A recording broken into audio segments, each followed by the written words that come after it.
Como que é o sono na casa de vocês?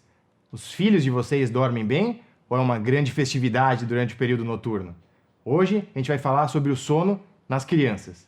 Eu sou Sérgio Brasil Tufik, esse é o Sleepcast, podcast do Instituto do Sono.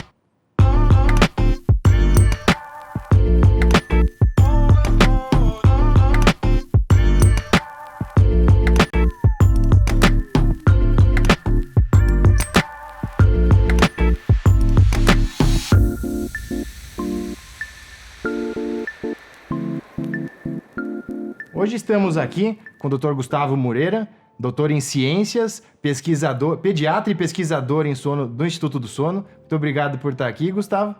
E hoje vamos falar um pouquinho sobre o sono nas crianças. Como é que o sono parece que muda bastante, né? Desde o momento que a criança nasce até ela virar um adolescente e adulto, né? Como é que é essa mudança de sono no início da vida? Antes de mais nada, prazer estar aqui. E aí eu vou falar um pouquinho do sono da criança, né? E essa questão da criança é muito diferente. Como a criança, né, é um ser em desenvolvimento, muita coisa varia. Então ela cresce, né, aumenta as aptidões, mas o sono também muda. Então, por exemplo, o recém-nascido, quando nasce, ele dorme a maior parte do tempo. Ele dorme em média umas 16 horas nas 24 horas. E é um ciclo do sono muito curto. 2 horas de sono, 1 hora fica acordado. E à medida que a criança vai crescendo, ou seja, ela vai ficando mais velha, isso vai mudando, que tem a ver com a maturação do sistema nervoso. Então, no primeiro ano de vida, é normal que a criança durma em torno de 14 a 16 horas. À medida que parte do terceiro, quarto mês de vida, ela já começa a concentrar mais o sono à noite. E, né, ao final do primeiro ano de vida, a criança já está concentrando bem o sono à noite, com algumas despertares no meio da noite, tem em torno de 3 a 2 sonecas durante o dia. No segundo ano de vida, já a criança começa a dormir um pouco menos. Tende a dormir em torno de 11 a 14 horas nas 24 horas, com 2 sonecas, uma de manhã e outra à tarde, em geral de 1 hora, 1 hora e meia. E à medida que ela vai crescendo, a quantidade do sono dessas sonecas vai diminuindo. Então, ao invés de ser 1 hora e meia, fica 1 hora, 40 minutos, até que em torno dos 2, 3 anos de vida, em vez de ter 2 sonecas, ela tem 1 soneca, em geral uma soneca à tarde. O sono à noite fica mais sólido e aí a partir dessa idade, né, a gente ainda tem soneca. A criança tende a perder a soneca durante o dia entre 3 e 6 anos de idade. Isso é muito dependente da cultura, né, dos hábitos da criança e qualquer coisa um pouquinho diferente, né? Então, quem mora em um ambiente muito quente, em geral, tem uma soneca à tarde. Os países temperados é um pouquinho mais diferente e, óbvio, tem uma diferença no ambiente rural e urbano. Mas então é natural ter aquela siesta depois do almoço? Exatamente. A criança tem isso como normal nos primeiros 4, 5 anos de vida e a tendência desse sono é ir concentrando cada vez mais durante a noite. Então, chega em torno de 6, 7 anos, a criança tem um sono 2 fases, né? No período noturno ela dorme e o resto durante o dia ela fica acordado. Mas uma quantidade acordado menor do que o adulto, né? Enquanto o adulto fica acordado 16 horas, a criança é menos, porque aí ela tem uma necessidade de sono maior. Então o pré-escolar vai precisar em torno de 9 a 11 horas de sono, né? 9 a 11 horas, até uns 13 anos de vida, de 9 a 11 horas de sono.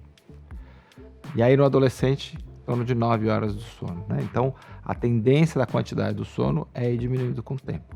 O que a gente vê muito a partir dessa idade escolar, né? Criança acima de 7 anos, que o sono é muito sólido. A criança deita e dorme a noite inteira. Não é muito comum que ela desperte. Diferente das idades menores, em que o sono é muito mais irregular. E como é que o sono é importante para a criança, da parte cognitiva, por exemplo? Qual a importância do sono nesse período da vida? Bem, a gente sabe que o sono é um período que você descansa, né? Então, teoricamente, tudo que você gastou de energia durante o dia é durante a noite que você vai repor.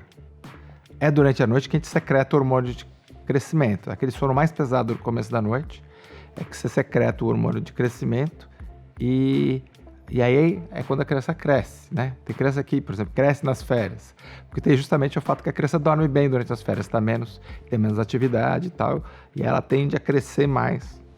E uma coisa importante de falar é o tipo de sono, né?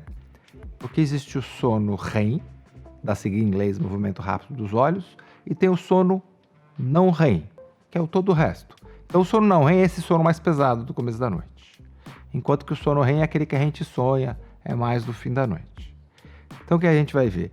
A parte do descanso da sua homeostase natural, ela vai acontecer justamente no começo da noite. No sono não REM é a hora que você secreta o hormônio de crescimento. Já o sono REM é a hora que o seu cérebro está funcionando durante a noite. E provavelmente ele tem um papel em estabelecer sua memória, né? É a hora que a sua memória fica certo. Então, se você tiver situações em que você durma menos, né? Ou porque você tem uma doença do sono que te altera o sono, ou porque você tem uma pouca oportunidade de ficar na cama, que a criança dorme menos na cama, o que vai acontecer? A pessoa tem consequências disso durante o dia. Então, uma consequência na criança diferente do adulto é a alteração do humor. Mas o adulto que está sonolento, que dorme pouco, o que vai acontecer? Ele vai dormir em qualquer situação. Dorme numa reunião, dorme conversando com alguém, dorme operando máquinas. Já a criança não. A criança tende a ter alteração de comportamento. Ela fica mais hiperativa, tem falta de atenção, agressividade, alteração do humor. É uma coisa muito diferente daquilo do adulto. Quem tem alguém na família pequeno, criança no fim da tarde, vê que nesse horário eles realmente ficam muito lábeis, muito agitados. Imagina o impacto que tem isso para uma criança que está indo na escola, que todo dia ela tem que aprender uma coisa nova, das matérias, né, de linguagem, coisas abstratas, diferentes matérias. Se ela não dorme bem, ela vai absorver pouco daquela informação. Ou se ela não consegue ficar parada, ela também não vai ter uma situação de que ela consiga acertar. Então, um impacto importante para a criança que não dorme é não ter o desenvolvimento intelectual adequado, porque a memória está prejudicada e porque ela não consegue absorver todas as informações. Então, parece que a privação do sono vai ter um impacto importante na cognição, mas a gente vai falar de privação, acho que daqui a pouquinho, num segundo momento. E queria resgatar uma outra coisa que você tinha falado, que era da questão da secreção de hormônios e crescimento, né? Então, parece que, pelo que você estava falando, se a criança não consegue dormir ou dorme pouco, vai dormir mais tarde, ela tem o crescimento prejudicado. É isso mesmo? É isso. Tem algumas doenças que isso é comprovado, em que, né, por exemplo, a apneia obstrutiva do sono, que é comum no adulto, mas também tem em criança. É uma situação que tem menos secreção de hormônio do crescimento e as crianças crescem menos. Se você trata essas crianças, elas voltam a crescer bem, tá certo? Então, né, é difícil estimar isso na população como um todo, porque hoje em dia está todo mundo, né, privado de sono, dormindo pouco, isso tem um impacto. E acho que essa realidade não é diferente nas crianças, né? Então, acho que cada vez mais a gente vê que a sociedade pressiona as crianças a irem para a cama cada vez mais tarde, talvez não tão pressionados, mas surgem, sei lá, videogames, computadores, celulares que vão postergando cada vez mais a hora de ir para a cama. E o horário de acordar normalmente está limitado ali pela escola ou com alguma outra atividade extracurricular que ela faça. Então, cada vez vai diminuindo também o tempo de sono da criança. Isso eu imagino que deva ter uma série de impactos. Você chegou num ponto importante, né? Que a civilização, né, como um todo está dormindo muito menos. E isso está chegando de forma importante nas crianças. A gente tem tido mais doenças mentais, tem tido mais problemas em crianças e adolescentes. Isso provavelmente tem um efeito de não dormir menos, tá certo? Então, o que acontece? A gente tem vários fatores na sociedade atual que faz com a criança dormir menos. Um é o fato da vida urbana, essa vida 24/7, né? A pessoa não tem parada nenhum dia, tá certo? O fato de ter aumentado a quantidade de conteúdos de diversão, né? Então, as prioridades estão diferentes. Eu acho que o fato da mãe ser profissional, ela saiu de casa, então ela já chega tarde em casa, ela tem que preparar a janta, aí o ambiente familiar fica o começo da noite, e aí em vez da criança dormir no horário normal, ela dorme muito mais tarde, porque os pais chegaram tarde em casa, vai ter que fazer, e aí, como tem um horário fixo, como você já falou, né, tem um horário fixo de acordar, que é o horário de pré-escola, na idade pré-escolar, a maioria das escolas no Brasil começa tarde, então isso fica adequado. Mas no colegial, por exemplo, só tem escola que é de manhã cedo. Então o jovem adulto vai dormir tarde, aí ele tem que acordar até aquele horário certo. Aí ele tende a compensar no fim de semana. Que esse é outro aspecto importante, né? Então, acho que é o fato de o horário de dormir no dia de semana é muito diferente do fim de semana. Então, aquela criança que está dormindo, ela precisa de, suponhamos, 10 horas de sono, mas aí todo dia ela dorme 8 horas.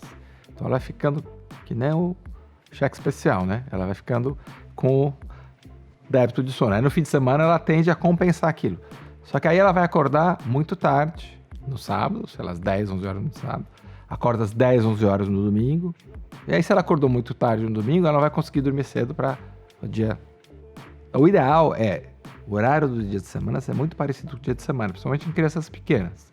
Nas crianças de idade escolar, dá até para você fazer uma certa variação, que é 1 hora, né? Então, se a criança dorme às 9 e acorda às 6, no fim de semana você deixa dormir às 10 e acordar às 7, 8 horas. Quer dizer, a coisa fica mais adequada. Então, horários regulares para criança é uma coisa fundamental. E aí o horário não é só de dormir e acordar. É o horário das refeições, horário de lazer, horário da escola. E aí essa é uma outra coisa da civilização atual. Todo mundo tem muito programa no sábado e no domingo. E aí põe uma criança numa maratona e de repente não respeita o que seria o horário normal para todas as coisas. Porque assim como tem o ritmo de dormir e acordar, tem o ritmo da sua alimentação. Então você tem que ter um horário adequado para o café da manhã, o almoço e a janta. E a gente vê muito isso em crianças que têm problemas de sono. Em geral, com pais jovens que estão acostumados com aquele ritmo de acordar tarde, dormir tarde, chegam a ser novo em casa que tem necessidade de ter um ritmo normal.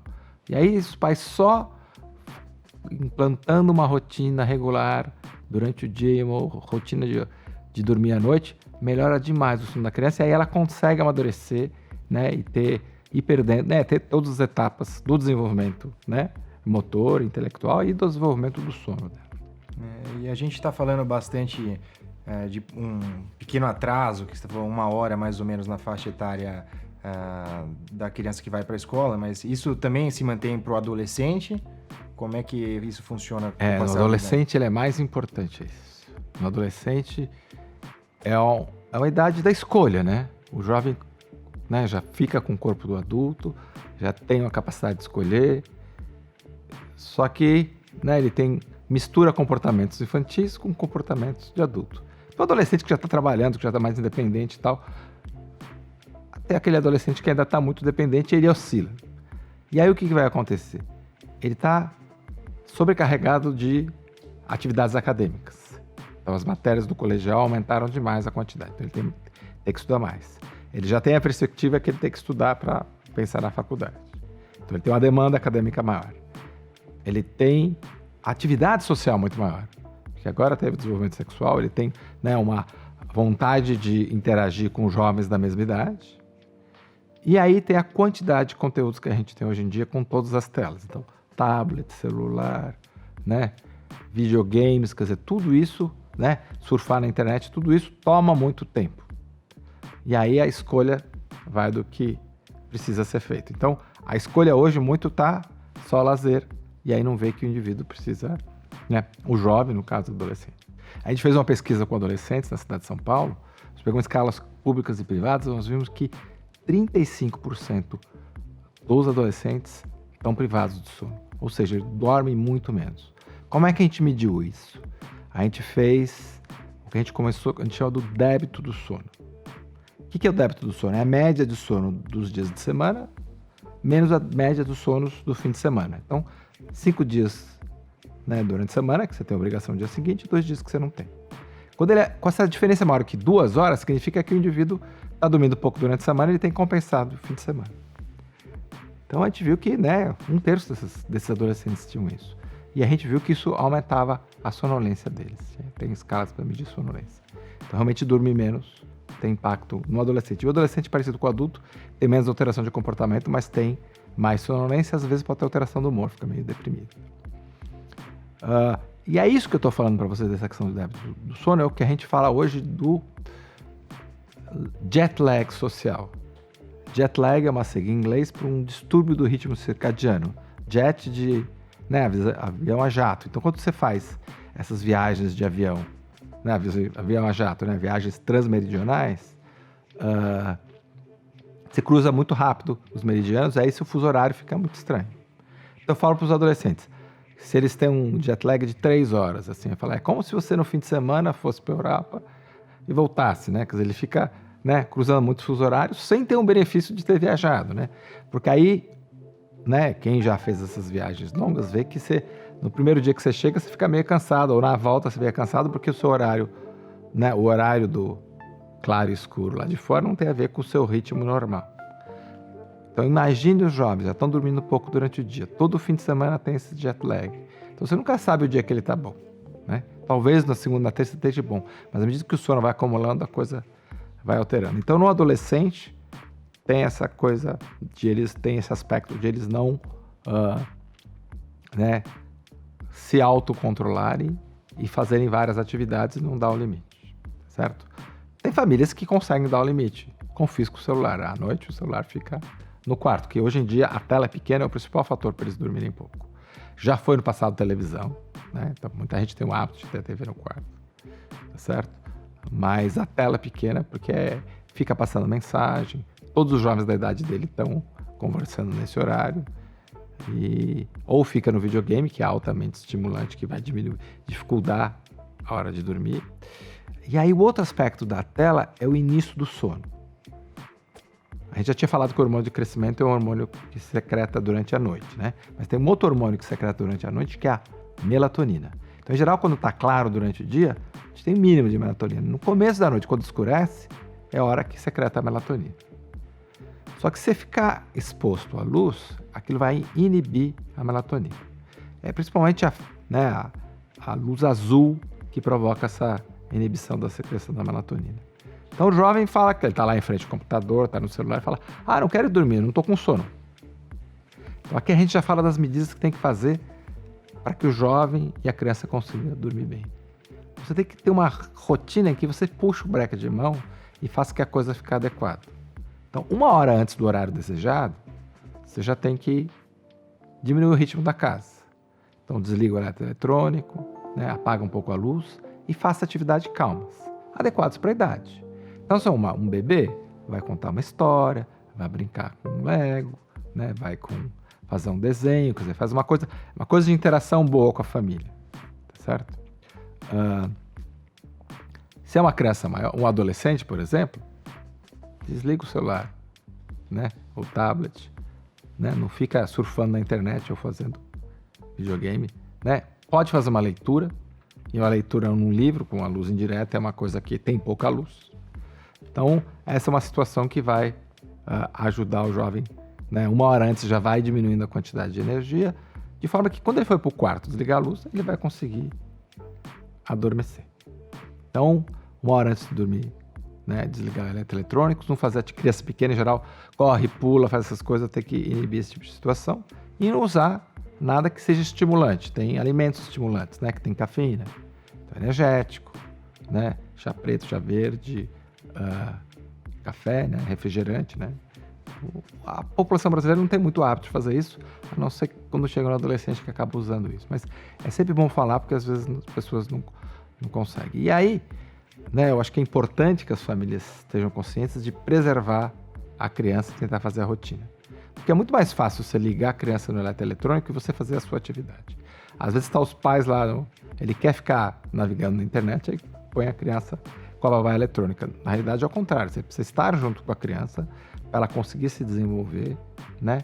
E é realmente importante aquilo que você está vendo na internet, né? Você está vendo a vida dos famosos ou mais né, importante que o desenvolvimento do seu filho, né? Então acho que essa questão da prioridade. O adolescente tem dificuldade de ver isso, mas o adulto sabe fazer isso de forma adequada. Sim. E a gente fez um outro Sleepcast falando bastante sobre essa interação de celular e de sono. Mas em relação à faixa etária pediátrica, existe algum consenso, assim, a partir de qual idade deveria se introduzir um dispositivo, um celular ou alguma coisa assim? Bem, o conteúdo do celular não é bom para crianças. Até 2 anos de vida, o preconizado é 0. Né? E a partir daí, 1 hora, máximo 2 horas de tempo, certo? Porque a criança tem que estar na rua, tem que estar brincando, tem que estar rolando. O fato da gente estar no ambiente urbano e ter muita violência urbana tirou as crianças da rua. né? Na minha infância, eu passava a tarde na rua, andando de skate, jogando futebol, né? Pulando nas árvores e tal. Hoje em dia, todo mundo preso nos seus condomínios, porque dentro de casa, e aí fica ligado aos eletrodomésticos. Então, os pais têm que achar alternativas em que permita que a criança tenha um recreio, seja seguro e ela não fique dentro de casa. Tem até aquelas brincadeiras que há um tempo atrás a mãe implorava para o filho voltar para casa e hoje em dia ela está implorando para ele sair um pouco. Né? Exatamente, mudou. Exato. Mudou, então acho que tem que estabelecer a prioridade e ver como que a família vai interagir a isso. Então acho que a mulher trabalhando fora de casa é uma realidade, então ela tem que organizar a vida para conseguir fazer que, né, ela tenha um tempo de interação com o filho durante a noite, mas isso não se prolongue muito. E quem fica com a criança durante o dia faz com que a criança tenha atividades lúdicas, né? Porque isso vai evitar que tenha obesidade, porque ela vai fazer atividade física, né? Tudo isso. Eu não falei muito do horário de dormir, né? Mas, em geral, uma criança antes da adolescência, o horário de dormir dela tem que ser antes das 21 horas. Porque é justamente no período em que ela vai ter mais predisposição para dormir. Porque, supomos que a criança acordou às 6 da manhã, às 18 horas ela vai ter mais sono, às 20 horas vai ter mais sono. Então, quanto mais tempo ela está acordada, mais chance dela dormir. Mas tem um outro fator que também ajuda a gente a dormir, que é o nosso ritmo circadiano. Tem períodos de alerta e sonolência durante o dia. Então, por exemplo, de manhã cedo, entre 7 e 9 horas, você está mais sonolento. Das 10 ao meio-dia, você está mais alerta. No começo da tarde, você está sonolento. No fim da tarde, você alerta. E aí, à noite, é a mesma coisa. Então, das 7 da noite às 9 da noite, é um período que você está mais sonolento. Então, você já está acordado umas 12 horas, você está mais sonolento e é a hora que secreta a melatonina. Então, tem que aproveitar este momento. Então, se os pais chegam tarde, se ficam estimulando muita criança nesse horário, vai passar do horário. Passa das 21 horas, aí a criança não consegue dormir. Então, o ideal é fazer com que ela adormeça, no horário ideal. E aí a importância da rotina. Porque, o nosso organismo não sabe que tem segunda-feira, sábado, domingo, Para ele é tudo igual, então é importante que a rotina seja adequada. No adolescente, dá até para ser 1 hora mais tarde. O que acontece no adolescente? Tem uma transição do sono, A transição do sono é o quê? Ele deixa de ser uma pessoa mais matutina e fica mais vespertino, Então, matutino é aquele que gosta de dormir cedo e acordar cedo. Vespertino, dormir tarde e acordar tarde. Então, na hora que começa a ter o estirão do crescimento e o desenvolvimento dos caracteres sexuais, é a hora que o jovem muda. Então, ele tem um hábito de dormir tarde, mas eu não... Como a maioria dos compromissos acadêmicos da criança é de manhã cedo, do adolescente é de manhã cedo, se eu deixar ele dormir meia-noite, 1 hora, ele vai ficar privado de sono. Então, ele tem que dormir em torno das 22 horas, de forma que ele consegue. E é óbvio que o tempo de deslocamento dele para a escola também não pode ser muito grande, Hoje eu saí de casa de manhã, tinha uma perua dessas escolares. Eram umas 6h30 da manhã, estavam todas as crianças deitadas assim, dormindo. Quer dizer, elas claramente não dormiram bem durante a noite, porque aí às 6h30 elas não estavam, com energia já para ir para a escola, E aquela perua provavelmente vai pegar um montão de gente e deve demorar uns 40 minutos para chegar na escola, Então tem que ter uma logística que seja adequada para a criança para poder preservar o sono. E até queria pegar o gancho disso que você está falando, porque já ouvi debates assim, sobre o horário que uma criança, um adolescente deveria acordar. E acho que existe uma certa limitação pelo horário da escola. E eu percebo que assim, tem algumas escolas, especialmente em outros países, nos Estados Unidos, por exemplo, que começam as aulas mais tarde, por exemplo, 9 horas da manhã e não tão cedo como foi o meu caso, por exemplo, que eu tinha que chegar às 7 horas da manhã. Existe alguma recomendação que deveria ser diferente? Esse foi um movimento que teve há 20 anos atrás nos Estados Unidos. Eles até conseguiram passar um lobby para justamente recomendar que, em vez de começar às 7, 7h30, que se comece 1 hora, 1h30 depois, entre 8h30 e 9 horas. Por causa justamente dessa questão do adolescente, de ele ter dele mudar o padrão vespertino e matutino. Não é só que ele precisa, dormir mais, é que o organismo dele foi feito para dormir mais tarde. Então eles viram melhora do desenvolvimento acadêmico, melhora das notas, Então isso foi claro, mas até hoje em dia eles não conseguiram implantar isso em todos os estados. Alguns estados têm isso, principalmente os estados do norte, mas nem todos conseguem. E no Brasil, a Sociedade Brasileira de Medicina do Sono e a Sociedade Brasileira de Sono está, junto com o grupo de cronobiologistas, se empenhando em ver se consegue fazer uma coisa parecida para ajudar atrasar o horário do sono para ajudar o adolescente a ficar bem. Mas eu acho que mais importante do que isso é horários regulares de dormir e acordar, né? Menos tempo de tela, né? E um horário regular no fim de semana, porque aí isso vai ajudar o jovem a conseguir, né, ter um horário adequado e preservar o sono dele, né? Eu acho que essa é a grande coisa, priorizar o sono, porque o sono chegou a ser uma coisa deixada de lado. Legal.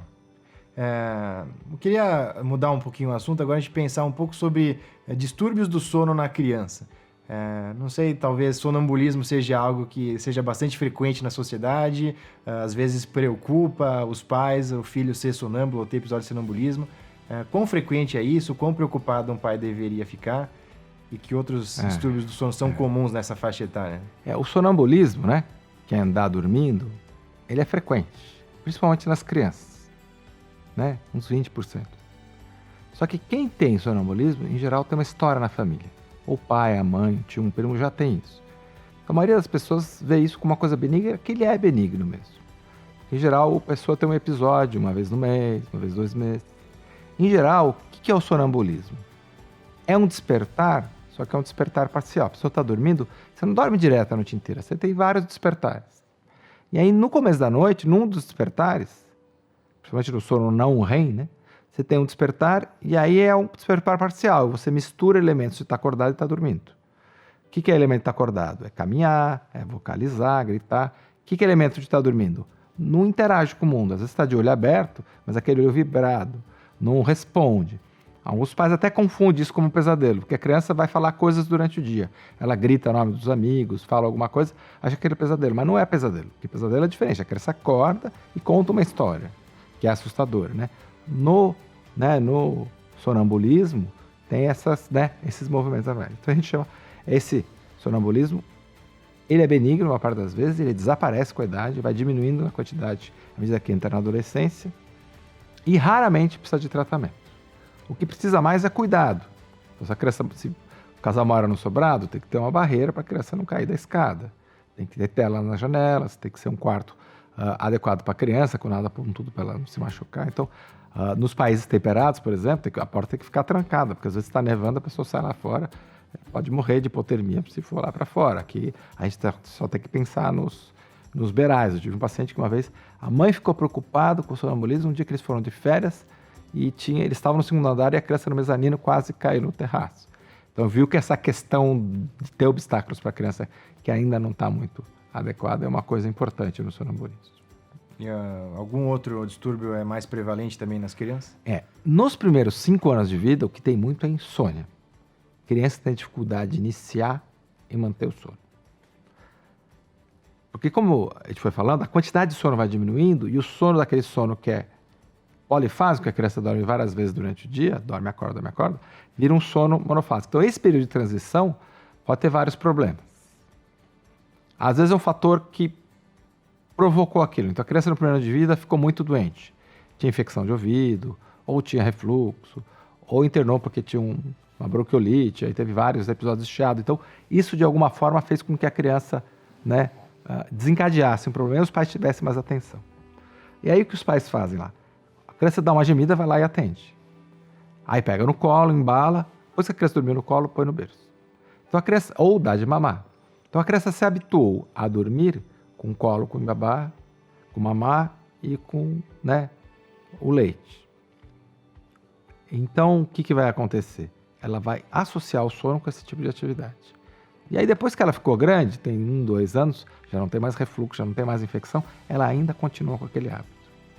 Esse hábito a gente chama de distúrbio de associação. Ela associou o sono com alguma atividade. Foi desencadeada com um problema no primeiro ano de vida. E isso, o resto são fatores que estão perpetuando isso. Então aí você precisa e o segredo é ensinar a criança. A outra forma de manifestação da insônia comportamental no lactente e na criança é a criança mais velha, 3, 4, 5 anos, em que ela barganha o horário de início do sono. Então ela tem um horário determinado para dormir, que é 8h30, mas ela fica fazendo desculpas para não dormir.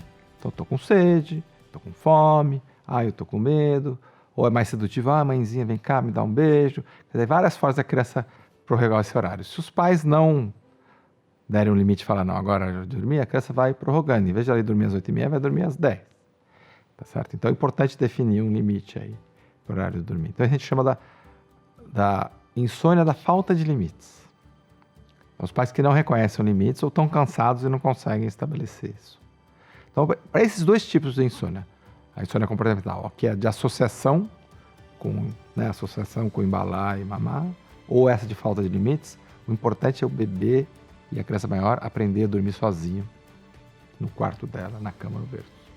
Então, deita, né, os pais deixam no quarto e sai. Claro, não é de uma vez só que faz isso, tem estratégias para ajudar a criança maior a conseguir dormir, mas uma vez que a criança consiga dormir bem, o que vai acontecer? Quando ela acordar no meio da noite, ela já se acostumou a dormir bem no início da noite, ela vai conseguir dormir adequadamente. Em geral, demora umas semanas, 1 ou 2 semanas para se acertar isso. Mas é uma coisa que você precisa mudar na rotina para ajudar a criança a dormir bem. Legal. Então a gente falou também um pouco da importância de se ter um ritmo regular de sono, um horário para dormir relativamente constante, para acordar relativamente constante. Que outras recomendações você consideraria importante para os pais, especialmente, terem noção na hora de prever e desenhar o sono dos filhos? Acho que você falou uma palavra importante, né? Como é que você planeja isso, né? E eu acho que eu vou chover um pouquinho no molhado, é o que a gente fala da higiene do sono. Né? Porque como a sociedade hoje em dia está, né, rompendo completamente com as rotinas, o que a gente tem que fazer é manter a rotina. Então, rotinas normais durante o dia, horários normais da alimentação, horários de lazer, horário de ir para a escola, ser sempre respeitado. O horário do fim de semana não ser diferente durante a semana. Então, ir dormir e acordar sempre nos mesmos horários. E 1 hora antes de dormir, né, puxar o breque de mão, diminuir a atividade da casa, desliga todos os eletrônicos, diminui a quantidade de luz. E eu acho que o próprio adulto tem que fazer uma prioridade, né? Prioridade é o que eu estou fazendo agora ou, né, o sono do meu filho, né? Então, acho que se ele conseguir enfatizar isso, saber que é uma demanda grande no início da noite, porque a criança chega, você tem que alimentar e fazer ela dormir, né, ajudar ela a dormir, né? É essa hora que você vai ensinar e fazer com que a criança durma bem, e aí respeitar todas as questões do crescimento e do desenvolvimento. Uma criança pequena é diferente de uma criança na idade escolar do que num adolescente. E uma última pergunta que eu queria fazer, acho que no começo você tinha abordado um pouco esse assunto, mas digamos que você fica privado a semana inteira, dormindo muito pouco. É possível, então, você recuperar tudo isso num final de semana? Ou então você fica um tempão dormindo mal e você faz um banco de horas dormindo infinitamente por alguns dias? Isso funciona? Não é exatamente isso, né? O que você perdeu do sono, você consegue recuperar parcialmente. Talvez 1 ou 2 noites você consegue voltar a ficar alerta durante o dia, mas o prejuízo que tem a longo prazo nessa privação de sono crônica, então, em adultos, a gente sabe que um adulto que é trabalhador de turno, que trabalha na área de saúde, segurança, no transporte, essas pessoas têm horários irregulares e elas têm mais frequência de doença cardiovascular.